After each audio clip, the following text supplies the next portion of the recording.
Doctor, we talk about cancer a little bit. Various types out there. What are some of the things that you've seen in terms of your patients, and what some of the things that you've been able to do? There was a study that was published, I believe it was in 1994. It was a 12-year program, 12-year study. They looked at adults who had developed cancer as an adult, not childhood cancer, but adult cancer, right? And this is the main types of cancer that we get here in the United States. They did a meta-analysis of these people all around the world who developed cancer as adults for 12 years and were treated with chemo. And they looked at the results. And they published the results in the Journal of Clinical Oncology. And the results? 97%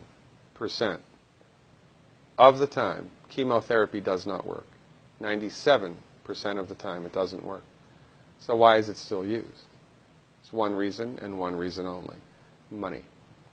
If you go to a medical doctor, an MD, with a sinus infection, and that doctor prescribes an antibiotic, he gets no financial kickback. Now, if he prescribes 5,000,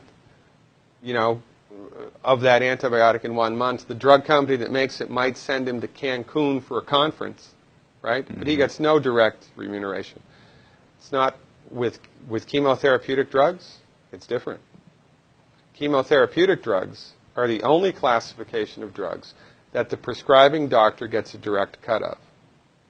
So if your doctor prescribes chemotherapy for you, here's how it goes, more or less.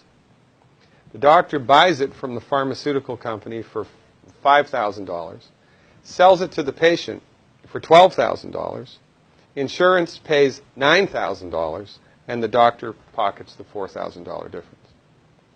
The only reason chemotherapy is used is because doctors make money from it. Period. It doesn't work 97% of the time. If Ford Motor Company made an automobile that exploded 97% of the time, would they still be in business? No. This is the tip of the iceberg of the control that the pharmaceutical industry has on us. Most people have no idea of this at all. No.